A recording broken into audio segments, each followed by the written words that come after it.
Maldita reencarnação. Capítulo 94. Samar 4. Os elfos tinham pés rápidos. Especialmente na floresta, onde correm tão rápido que parece que estão recebendo assistência mágica. No entanto, elfos ou não, não havia como ainda correrem tão rápido com apenas uma perna. Um elfo assim podia correr tão rápido que era difícil acreditar que possuía uma perna só, mas era impossível para eles ultrapassar os habilidosos traficantes de escravos que estavam atrás deles.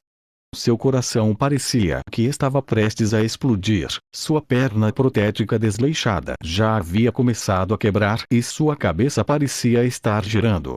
A elfa teve um pressentimento de que não demoraria muito para que se desmoronasse. Mas absolutamente não podia se permitir fazer isso. Depois de finalmente chegar a Samar, temeu que, uma vez desmaiada, abrisse os olhos novamente sem saber onde estava. A ira. Os gritos agudos de seus perseguidores estavam se aproximando. Esse som era o grito de caça das tribos nativas da floresta tropical. Os guerreiros tribais gritavam alegremente enquanto perseguiam a elfa em fuga montados em suas montarias, os gigantes lobos Vacan. Se quisessem, poderiam ter pego sua presa imediatamente. Ao não fazer isso, estavam tentando evitar que ela caísse em desespero. Elfos eram presas muito procuradas. Em vez de capturar esses elfos e usá-los como escravos da tribo, os traficantes de escravos nativos preferem vendê-los aos comerciantes estrangeiros de escravos que vinham até Samar apenas para comprá-los. Desse modo, não podiam se permitir ferir gravemente suas presas. Como o valor da elfa já havia caído pelo fato de ter uma perna só, se também deixassem uma cicatriz em seu corpo, a queda no preço seria mais do que poderiam aceitar. A elfa, que estava correndo mancando, parou com um suspiro agudo. Ah! Por estar correndo sem parar, não prestou atenção aos sons ao seu redor. Não, mais do que isso, sua razão havia sido obscurecida pelos gritos aterrorizantes dos nativos. Isso foi o que a levou a quase correr para a beira de um penhasco.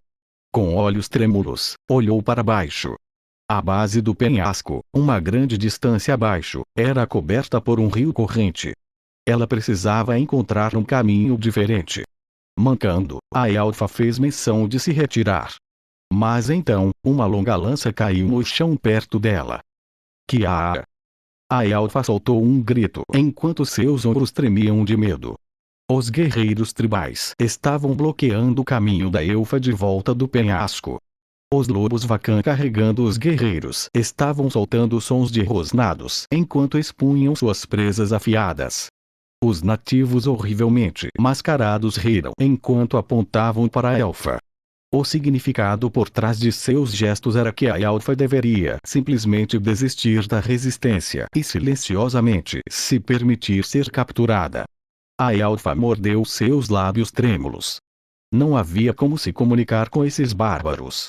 Depois que se encontraram pela primeira vez, a elfa tentou implorar por misericórdia várias vezes, mas os nativos só falavam entre si em um idioma que só eles sabiam o significado. A elfa deu um passo para trás hesitante. Alguns dos nativos que desceram das costas de seus lobos Vacan se aproximaram dela. Eles abaixaram as lanças e abriram bem os braços, como se para mostrar que não pretendiam feri-la. Mas por trás de suas máscaras redondas com órbitas que pareciam ter sido rasgadas com uma faca, a elfa viu a ganância e a luxúria brilhando em seus olhos. Seus olhares levaram o corpo dela a fazer um movimento arriscado. Engolindo um grito instintivo, se jogou do penhasco. Tomp-tomp. Depois de arregaçar as bainhas das calças, Cristina estava pisando na roupa. Antes de se tornar uma candidata a santa, ela havia sido uma órfã abandonada em um mosteiro. Graças a isso, estava acostumada a tarefas como lavar roupa. Parece que está se divertindo, comentou Cristina amargamente enquanto se virava para encarar Eugênie com os olhos semicerrados. Embora estivesse acostumada com aquilo, não significava que gostava. Não é como se eu estivesse apenas brincando. Eugênie se defendeu. Eugênie havia montado uma vara de pescar e estava sentado à beira do rio. Mas depois de ter feito tudo isso, ele nem se concentrou em pescar. Em vez disso, até trouxe uma cadeira para se sentar confortavelmente e ficou absorto em um livro de magia. Ao ler este livro de magia, aprendo mais magia e, ao aprender mais magia, fico mais forte. Insistiu Eugênie. À medida que fico mais forte, os riscos que enfrentaremos ao longo de nossa jornada são reduzidos.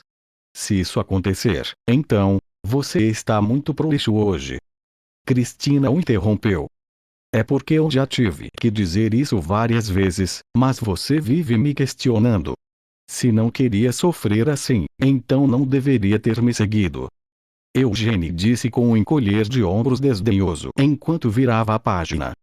Não é como se eu estivesse brincando. E não é como se eu estivesse sobrecarregando você também. Não está familiarizada com o termo alocação de funções? Você tem razão, eu disse algo sem sentido. Então, por favor, concentre-se apenas em sua leitura. Cristina disse exasperada. Eugênie continuou apesar de seus protestos.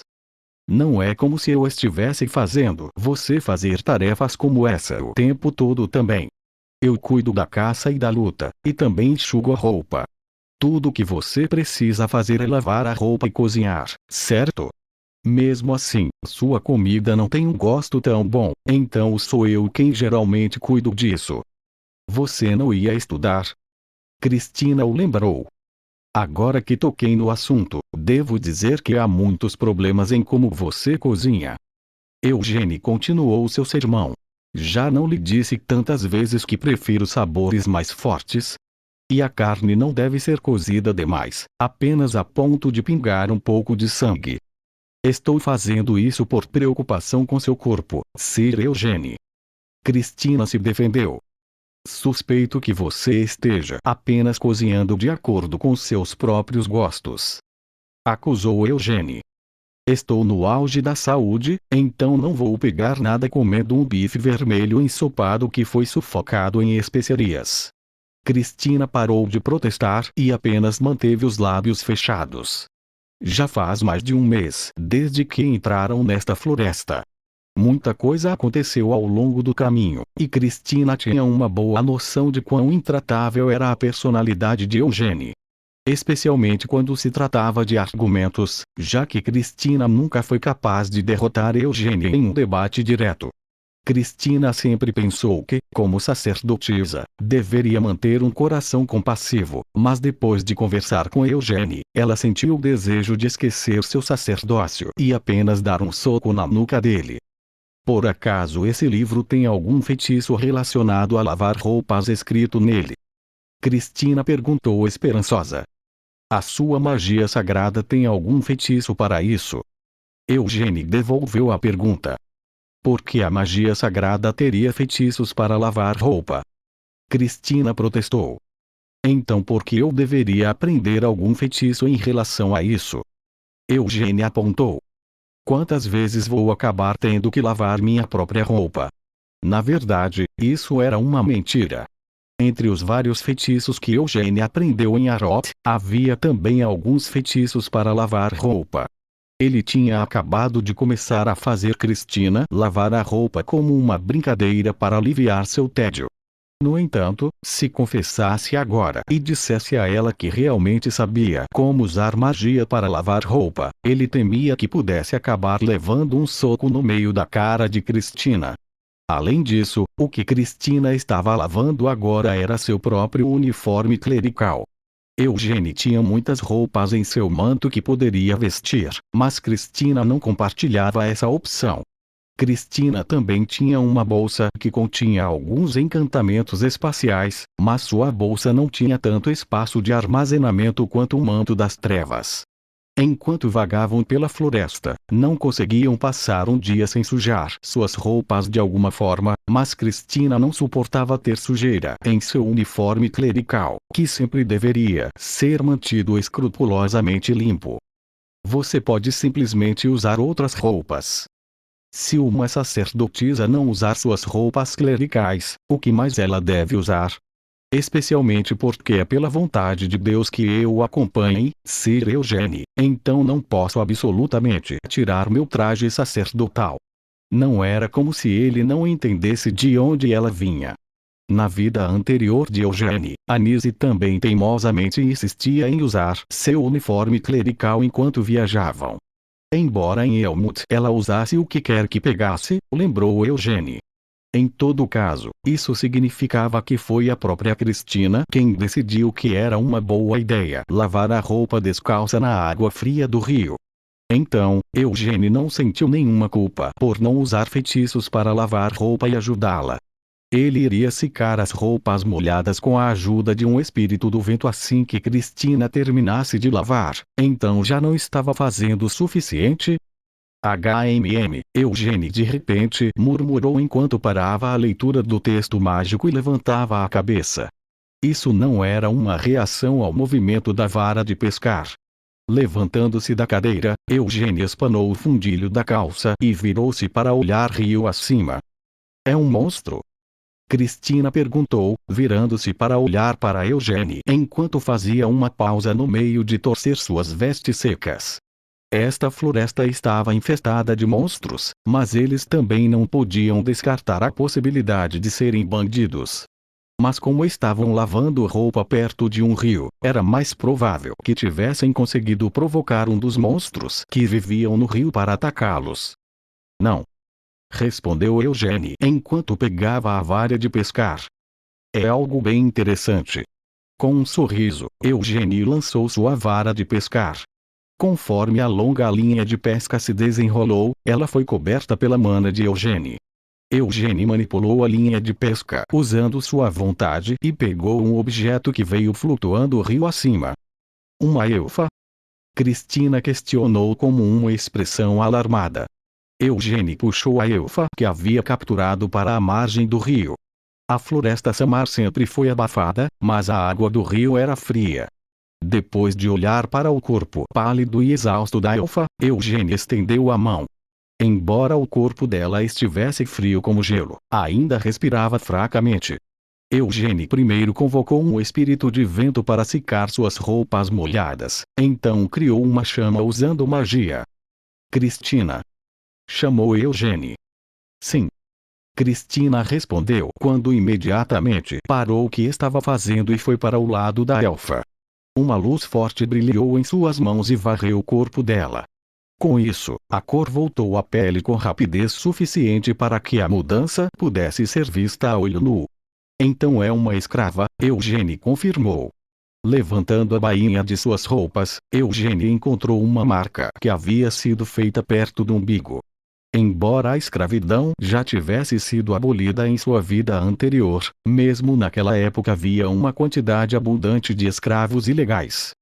A perna, Cristina murmurou preocupada. Foi amputada há muito tempo. Ela mesmo deve ter cortado. Eugene disse enquanto olhava para a perna esquerda da elfa. A superfície do coto parecia ter sido esfolada, e o sangue continuava fluindo. Parecia que sua perna protética barata havia cavado em sua carne. Ela poderia ter escapado de um traficante de escravos. Cristina especulou. Descobriremos assim que a acordarmos. Respondeu Eugene. Embora as circunstâncias da elfa fossem lamentáveis, seu encontro casual pode ter sido considerado um golpe de sorte para Eugene. Ele agarrou a elfa pelos ombros e a sacudiu levemente algumas vezes. Cough. Antes mesmo de abrir os olhos, ela tossiu e vomitou um pouco de água. Então, gemeu enquanto tentava torcer o corpo para se livrar do aperto de Eugene. Você não deveria se mexer tanto. Eugene a advertiu. Ele pode ter dado a elfa algum tratamento de emergência, mas mesmo sendo generoso, ela não poderia ser descrita como tendo boa saúde. Contusões cobriam todo o corpo e o número de fraturas. Esses ferimentos não pareciam ser de uma agressão. Eles provavelmente foram causados por cair na água de uma grande altura. Kiara! A elfa gritou, quando percebeu em que tipo de situação estava. Eu provavelmente deveria ter começado dizendo para ela não gritar. Eugênie murmurou para si mesmo enquanto soltava o corpo dela. A elfa, que estava alternando entre olhar para Eugênie e Cristina desde o momento em que abriu os olhos, começou a rastejar para longe deles. Então gaguejou. Vê vocês dois, quem são vocês? Tribais. Mesmo que tenhamos feito tudo para salvá-la, parece que você não sente necessidade de se conter com sua grosseria. Observou Eugênie com ironia. Dê desculpe. Sinto muito. A elfa se desculpou em pânico. Embora Eugênie estivesse apenas reclamando sem entusiasmo, a elfa imediatamente começou a implorar por perdão enquanto batia a cabeça no chão. Depois de observar descaradamente essa visão, Cristina olhou para Eugênie. Parece que seu rosto e comportamento a assustaram, Sir Eugênie. Provocou Cristina. O que tem meu rosto? Eugênie perguntou defensivamente. Pode não ser tão bonito quanto o de um elfo, mas é o suficiente para que eu não sinta vergonha de levá-lo aonde quer que eu vá. Ah! Cristina caiu na gargalhada. Sem erguer a cabeça curvada, a elfa juntou as mãos e esfregou as palmas, enquanto dizia: Sim, sim. O rosto do senhor é realmente impressionante. É tão incrível que nenhum elfo pode sequer pensar em se comparar a você. A senhora também é extremamente bonita. Senhora. Eugênie repetiu em confusão. Dê desculpe. Se sinto muito. A elfa se desculpou mais uma vez. Eu quis dizer a jovem dama é realmente linda. O que há de errado com ela? O cérebro também pode estar um pouco danificado. Eugênie murmurou para si mesmo enquanto franzia a testa. Com isso, ela parou de esfregar as mãos e começou a bater a cabeça no chão enquanto dizia: Sim, sim. Isso mesmo. Dano cerebral. Minha cabeça não está muito boa. Então, por favor, perdoa-me se estou sendo tola ou falha em obedecer às suas ordens. Tente acalmá-la um pouco. Disse Eugênie, imediatamente recuando para trás de Cristina. Com isso, Cristina apenas apontou para a cesta cheia de roupa molhada com um sorriso, então se virou para a elfa e disse: Ouvi dizer que sua raça é linda, e você parece ser a prova viva disso. Meu nome é Cristina.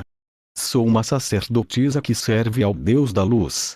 O homem ali secando as roupas é meu servo e guarda-costas, então, por favor, não tenha muito medo dele. O que diabos ela quis dizer com servo? Enquanto Eugênie resmungava para si mesmo, invocou um espírito de vento. O espírito começou a secar as roupas molhadas. Cristina continuou a acalmar a elfa. Não temos nenhuma intenção de intimidá-la ou prejudicá-la. Em vez disso, gostaríamos de protegê-la de qualquer infortúnio em que possa estar. A elfa hesitou. É sério? Sim, claro que é sério. Afinal, é natural que o dever de uma sacerdotisa seja ajudar e resgatar os que estão em apuros. E se houvesse um herói neste mundo, ele certamente não hesitaria em fazer o que é justo e correto. Quando Cristina disse isso, deu uma olhada em Eugênie. Ela propositalmente levantou a voz para que ele pudesse ouvi-la. Eugênie apenas bufou enquanto dobrava casualmente as roupas secas. Meu nome é Narissa. A elfa finalmente se apresentou. Então, ela começou a contar-lhes uma história tão trágica que levaria às lágrimas a qualquer ouvinte. Simplificando, Narissa era uma escrava fugitiva. Seu proprietário, o rico comerciante do Império Kieu, comprou Narissa no mercado negro 10 anos atrás. E quantos anos você tem agora? Cristina perguntou gentilmente. Narissa respondeu. Tenho 130. Se convertermos isso em anos humanos, isso significa que você tem apenas 13 anos. Murmurou Eugênie. Anos humanos. O que você quer dizer com isso? Cristina perguntou enquanto se virava para Eugênie como uma expressão perplexa. Eugênie explicou.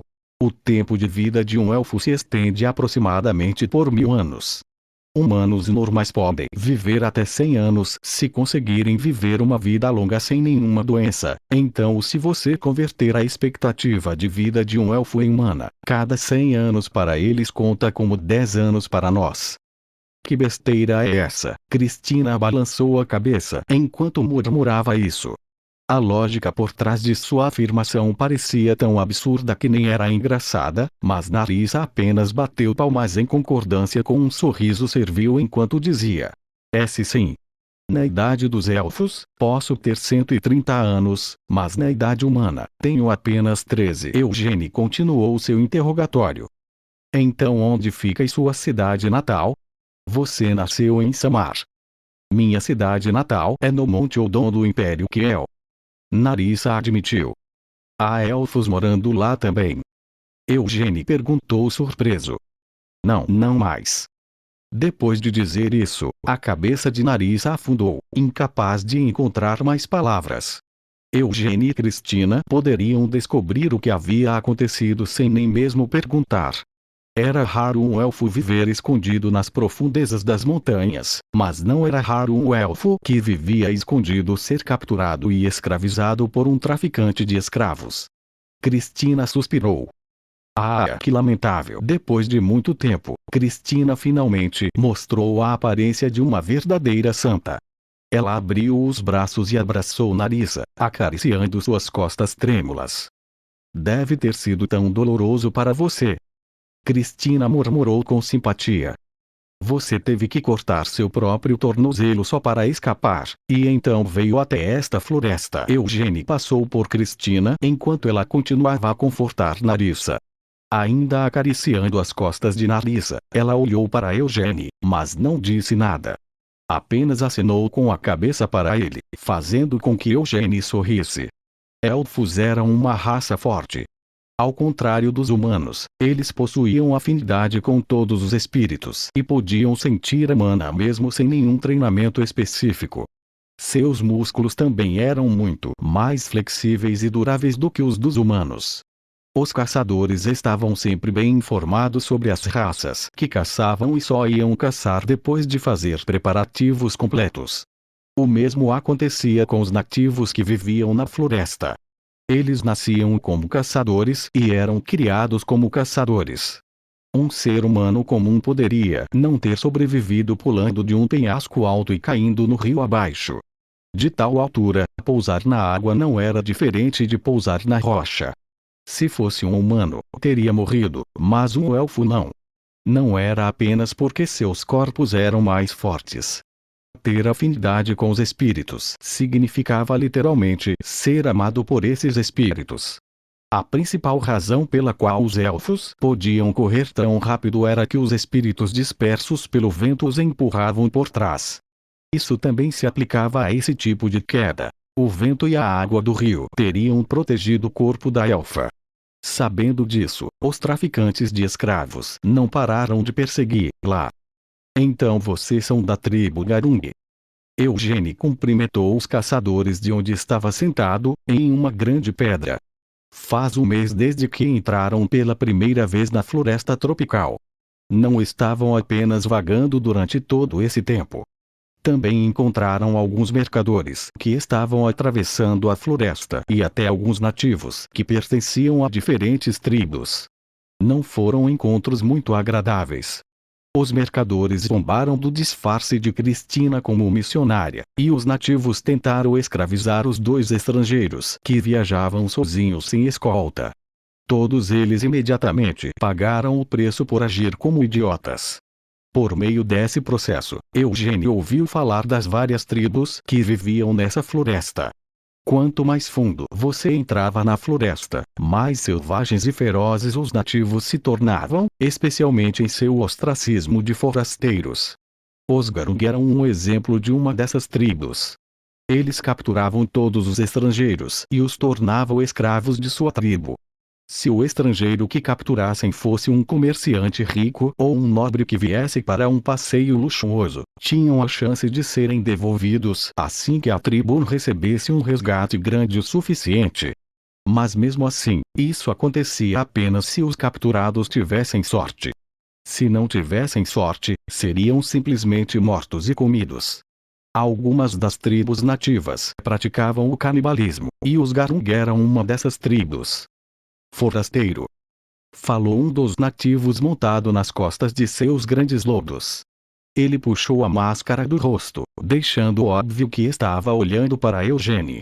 O rosto do nativo estava coberto de cicatrizes e tatuagens. O que você fazendo aqui? O nativo exigiu. Ao contrário de sua aparência cruel, parecia que ele falava a linguagem comum, mas enunciava as palavras lentamente e de maneira um pouco arrastada. O que parece que estou fazendo? Eugênie respondeu. Estou apenas sentado aqui e descansando. O nativo continuou seu breve questionamento. Um nobre? De onde? Quem quer saber? Eugênie devolveu a pergunta descaradamente. Esse cheiro, disse o nativo franzindo testa enquanto farejava o ar. Eugênie riu e pegou uma ponta de seu manto para examiná-lo. Isso realmente exala tal cheiro. Não há razão para isso, argumentou Eugênie. Eu lavo meu corpo todos os dias. Cheira a elfo, rosnou o nativo. Eu pareço um elfo? Eugênie perguntou zombeteiramente. Forasteiro, disse o nativo enquanto tirava a máscara de onde estava. A presa de Garung. Você roubou. Que espécie de presa vem com dono? É quem o pega primeiro que se torna seu dono. Eugênie disse com um encolher de ombros enquanto deixava cair a ponta de seu manto. Os lobos gigantes investiram contra ele.